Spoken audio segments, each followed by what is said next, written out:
Hi, I'm Paul, and I head up sustainability for real assets at the Church Commissioners. And as you can see, I'm in one of our forests today in Scotland to look at why we invest in forestry and, importantly, how we do so in a sustainable way. I'm going to have a chance to meet some of the experts who help us with those decisions and those challenges. So there's a lot going on.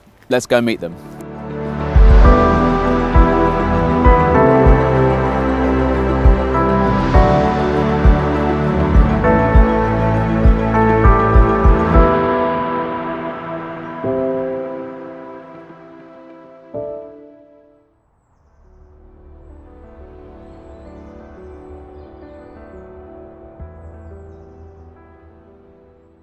I'm here with my colleague Alexi, who heads up the timberland portfolio at the Church Commissioners. So Alexi, thanks very much for inviting me here. So my first question, why do we invest in forestry?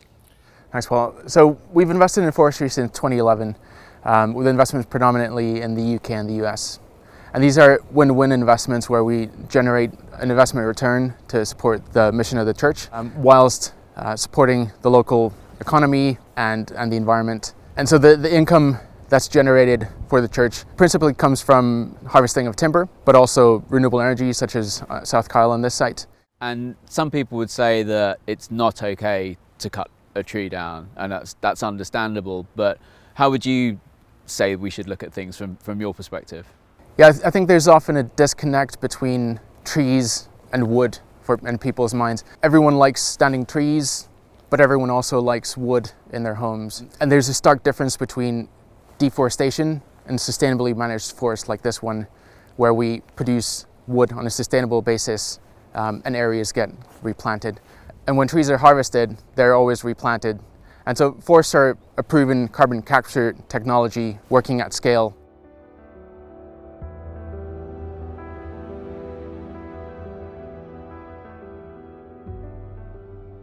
I'm here with Matthew, who works at Gresham House, and he helps us with the asset management of our forests. So thanks for joining, Matthew.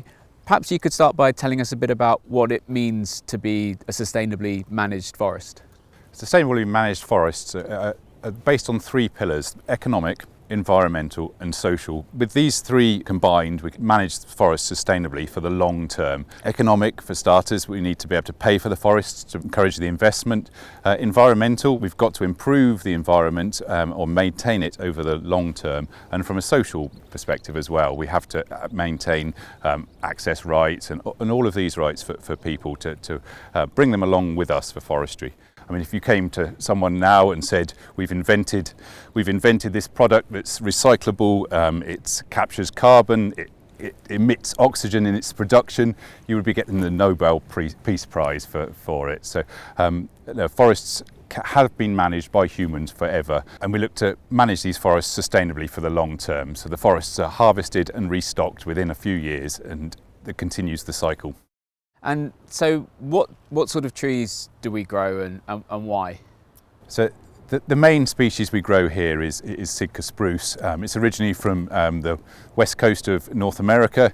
The reasons we grow it is the speed of growth. It produces wood within about 40 years. It goes into construction grade quality timber, and we have very limited choices of native species that we could grow to match that market. Now the UK is a huge importer of timber. I think we're second largest net importer in the world behind China. So we do use an awful lot of timber in this country, and if we can produce it in this country through species like Sitka spruce, we can help alleviate the timber shortage that we face.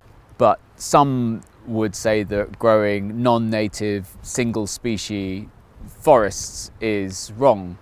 What would you say to that? Monocropping is probably the wrong term for it. The forests have never really been monocrops. When they were planted originally, the species content was much higher with Sitka spruce, but as they're going through the felling and restructuring now, it's about 65% maximum we're allowed of single species.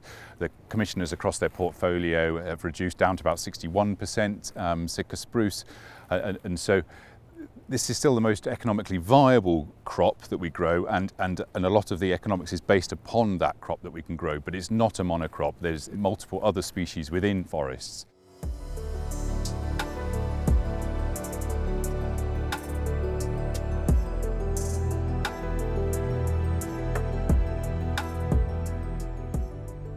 So I'm here with Jack, who works for Till Hill Forestry, and Jack specialises in ecology, and he's here to talk to us about some of the ways we look after nature. So thanks for coming, Jack.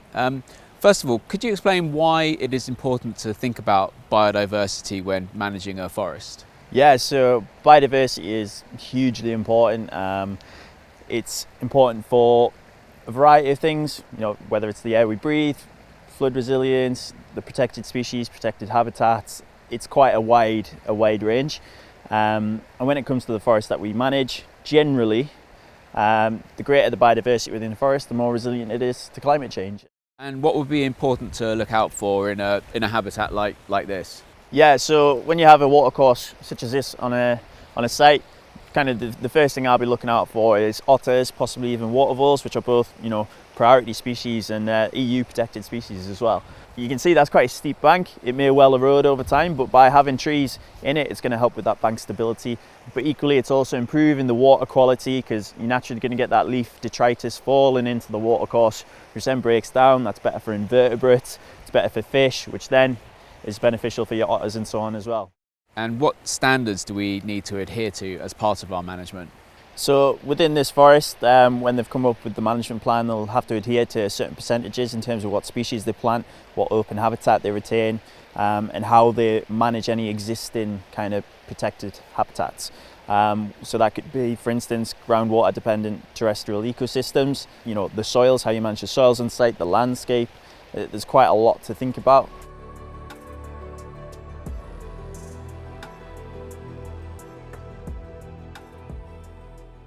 So we've heard a lot about how we manage our forests, but we also need to look at what happens to the timber that comes out. So I'm here today with Rob, and he's going to talk to us about the timber production and how it works. So first question, could you just talk a bit about how the processes work here and what you do?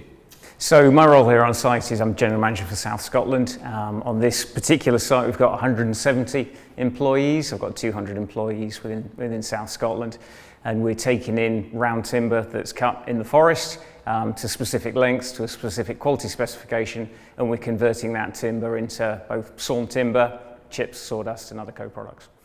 And one of the other comments we often get, or concerns, would be that you're using a huge amount of tree just to get a small plank of wood out of it. So I wondered if you could talk about the efficiencies of that.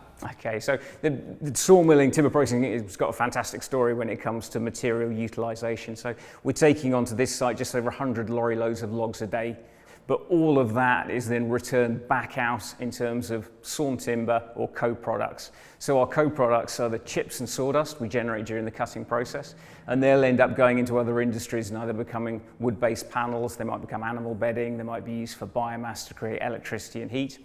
The bark from the outside of the log, we remove that before processing, and that gets turned into horticultural mulch, so that enters the horticultural supply chain, if you like. So 100% utilisation of the material that we're taking in. We often talk about wood being a sustainable product.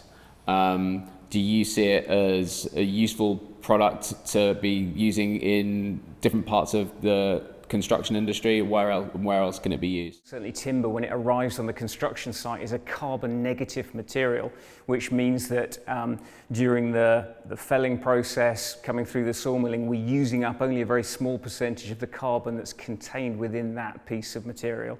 Whereas if we were using concrete, bricks, blocks, steel to create that material, you're actually emitting a large amount of carbon. So timber has a very great benefit, I'd say, in terms of carbon. Roughly, you could say about a third of the carbon that's stored in that piece of timber may have been used up during harvesting and processing, leaving roughly 2/3 of the carbon effectively of carbon that's been locked up within.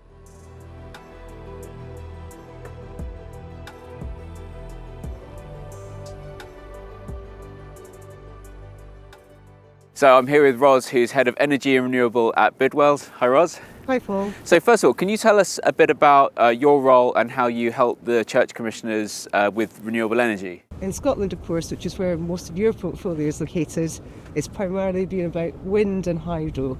And I think today is a good example of why we focus on wind. So can you tell us some of the benefits that having a wind farm brings into the forests and for the church commissioners? 35 of the wind turbines are located on the Church Commissioner's property. They're generating 168 megawatts of clean, green power. South Kyle Wind Farm powers the equivalent of 120,000 homes per annum and also offsets about 210,000 tonnes of carbon every year. And perhaps you could tell us about some of the sensitivities and issues that we have to take into account when developing wind turbines in a forest. When we're looking to develop a wind farm anywhere in the country, what we need to do is comply with the planning regulations and the environmental requirements of any project. There can actually be some real benefits in trees and turbines working together. And now that we are able to build with taller turbines, that means that timber can effectively be grown closer to the turbines. So that allows the two land uses to work in harmony with each other.